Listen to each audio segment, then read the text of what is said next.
আজকে 12 জানুয়ারি সকাল থেকে আমরা স্বামীজির নানা রকম কাজের মধ্যে ছিলাম, পুজো পাঠ এবং নানা রকম কথা।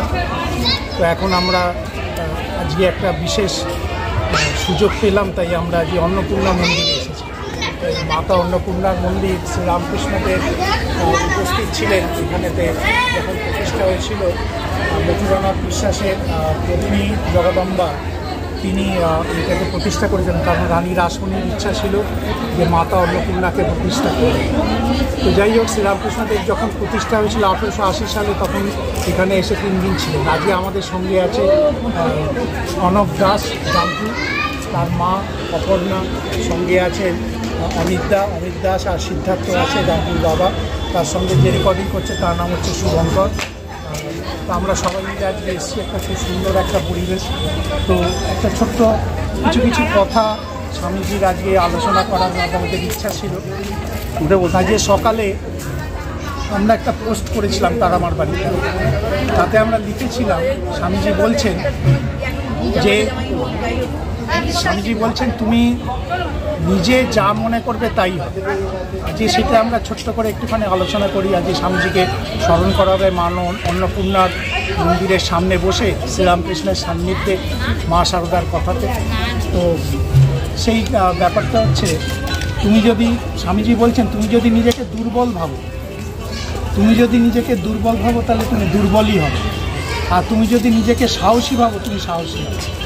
তুমি যদি মনে করো আমি পারছি না তো পারবো না, তুমি যদি মনে করো আমি পারবো তাহলে তুমি পারবে। এটা অসাধারণ কথা। এখন এটা স্বামীজি যখন বলেছিলেন তখন 1900 সালের আগে, আর আজকে 2025 সালে আমরা দাঁড়িয়ে এই কথাটার সার্থকতাটা বুঝতে পারছি। যে সমস্ত সাইকোলজিক্যাল মাস্টার আজকে সারা পৃথিবীতে আছেন, তারা আজকে বলছেন তুমি যা মনে করবে তাই হবে।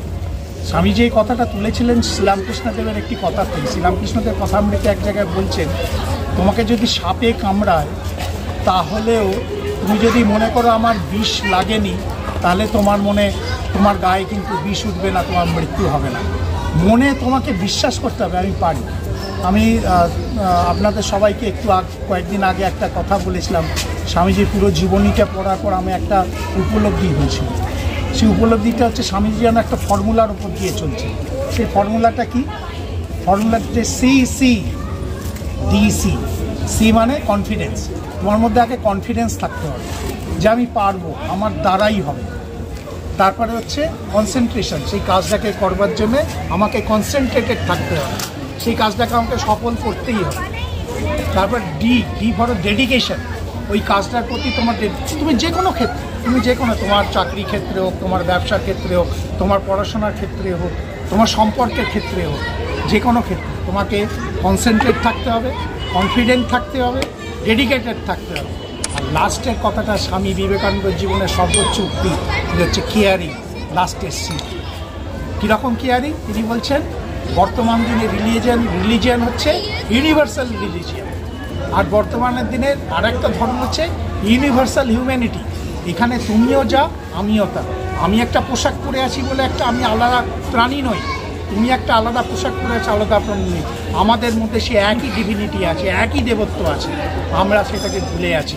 স্বামী বিবেকানন্দ বলছেন, হে জগদম্বে, হে মাতা, তুমি আমাকে মানুষ করো, আর আমি যেন তোমাকে প্রণাম করতে পারি, তোমার কাছে যেন আসতে পারি, তোমার প্রতি আমার যেন ভক্তি আর বিশ্বাস থাকে। স্বামীজি বলছেন, আর যদি আর একটা বিবেকানন্দ থাকতো তাহলে সে বুঝতে পারত এই বিবেকানন্দ কী করে গেল। 1900 সালের আগে তিনি এসেছিলেন, আর সেই আজ অবধি তার কথাতেই সারা পৃথিবী চলছে। এখনও অবধি স্বামীজি যা লিখে গেছেন, যা বলে গেছেন, তার মর্ম উদ্ধার আমরা এখনও করতে পারি। আমি গুরুদেবকে একটা কথা জিজ্ঞেস করেছিলাম যে আমরা কত দুর্ভাগ্য যে শ্রীরামকৃষ্ণ স্বামীজি মা শারদার সময় আমরা আসতে পারি। ঠাকুর বলতে, না রে, সে কি রে, এখন তো বরঞ্চ আরও আমরা লাকি, কারণ কত জ্ঞানী গুণী পণ্ডিত সাধু তারা ঠাকুর মা স্বামীজিকে অ্যানালিসিস করেছে। অ্যানালিসিস করার পর তারা আমাদের কাছে আরও তুলে ধরেছেন যে ঠাকুর মা স্বামীজি কী জিনিস। আমরা স্বামীজির এই যে বহুরূপের সম্মুখে তোমার ছাড়ি কোথায় খুঁজিছ ঈশ্বর, এই কথাটা আমরা কত লোকের কাছে কত রকমভাবে শুনেছি, কিন্তু এর প্রকৃত ব্যাখ্যা কিন্তু আজকের 2025 সালে 2024-25 সালে আমরা এসে বুঝতে পারছি। যখন আমরা করোনা পিরিয়ডে ছিলাম প্রত্যেকটা মানুষ আজকে প্রত্যেকটা মানুষের তরে কেটেছে। তখন কেউ কিন্তু আমরা বুঝতে পারিনি যে আমার পাশের বাড়ির লোকটা ম্যাথর, আমার পাশের বাড়ির লোকটা মুচি। আমরা কিন্তু তাকে সাহায্য করবার জন্য এগিয়ে গেছি, বুঝতে পেরেছি আমাদের মধ্যে কী ঈশ্বরত্ব আছে, কী দেবত্ব আছে, কী ডিভিনিটি আছে। এইটাই জাগরুক করার জন্য স্বামীজির আগমন। স্বামীজি পুরো বিশ্বটাকে ঘুরিয়ে দিয়েছে। আর আজকে আমেরিকাতে, ইউরোপেতে, জাপানেতে ভারতবাসীকে লোকে চিনল কী করে? যতদিন না স্বামী বিবেকানন্দ সেই দেশে গিয়ে উপস্থিত হয়েছেন ততদিন তো তাকে চিনল। ভারতবর্ষকে, ভারত তো সাপের দেশ, মন্ত্রপুতির দেশ। স্বামীজি গিয়ে বলল যে তোমরা পাশ্চাত্য দেশ অনেক উন্নতি করেছো, কিন্তু আমাদেরও কাছে কিছু আছে, তোমাদের এই উন্নতিটাকে ধরে রাখার জন্য আমাদের কাছে বেদান্ত জ্ঞান আছে। সেই বেদান্ত জ্ঞান আমরা তোমাকে দিতে পারি, তোমরা আমাদের শিল্প দাও, এডুকেশন দাও, আমরা তোমাকে বেদান্ত জ্ঞান দেব। কারণ আমরা জানি যে মানুষ টাকা দিয়ে সব কিছু কিনতে পারে, একটা জিনিস কিনতে পারে, সেটা হচ্ছে শান্তি। শান্তি কোথায় পাবে? শান্তি বলছেন যে তুমি যদি নিজে শান্ত হও তবে তুমি শান্তি পাবে। আর নিজের শান্তির জন্যে মেডিটেশন দরকার। নিজের আত্মার মধ্যে ভেতরে যে আছেন তাকে জাগ্রত করতে হবে। নিজে যদি শান্ত হওয়া যায় তবেই শান্তি পাওয়া যাবে। শ্রীমা বললেন না শেষ কথা, যদি শান্তি পেতে চাও মা তবে দোষ কারুর দেখো না, দোষ দেখো নিজে। আমরা কি করি? ছোটোবেলা থেকে বাচ্চাদের শেখাই যে পড়ে যাচ্ছে, আমরা মেঝেটাকে মারি। স্বামীজি বললেন না, মেঝেটাকে মারলে হবে না, বাচ্চাটাকে শিক্ষাতে তুমি পড়বে, লাগবে, তোমাকে আবার উঠে দাঁড়াতে হবে। আমরা সবসময় সমস্ত দোষটা অপরের ঘাড়ে দিয়ে দিই, কিন্তু সেটা কখনোই কথা নয়। আমরা আগে বুঝতে হবে যে আমাদের দোষ কী, আমরা কি অন্যায় করছি, আমার কি ব্যবহার আছে, আমার কি কার্মিক সংস্কার আছে, সেইটাকে আমাদের বিচার করতে হবে। সেই কার্মিক সংস্কারগুলোকে আমরা সিদ্ধ করতে হবে, সেইটার থেকে আমাদের শোক দুঃখের পারে যেতে হবে। এইটা হচ্ছে স্বামীজির আদর্শ।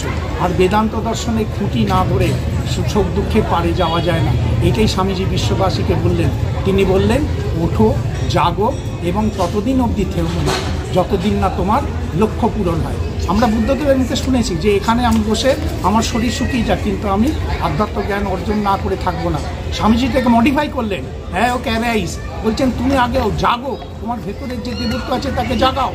তুমি জেগে উঠে তুমি কার্যের মধ্যে প্রবৃত্ত হও, তারপরে তোমার যতক্ষণ না লক্ষ্যে পৌঁছচ্ছ ততক্ষণ তুমি থেমো না। তোমার কর্মের ক্ষেত্রেও তাই, যতক্ষণ না তুমি লক্ষ্যে পৌঁছে, থেমে গেলে পরেই হয়ে যায়। Struggling is life. যেখানে স্ট্রাগল নেই সেখানে জীবন নেই, যেখানে স্ট্রাগল আছে সেখানে জীবন আছে। এই স্বামীজি তোমার কাছে আজকে 12ই জানুয়ারি তোমার কাছে এই প্রার্থনা যে তুমি আমাদের মধ্যে সেই স্ট্রাগলিং করার ক্ষমতা দাও।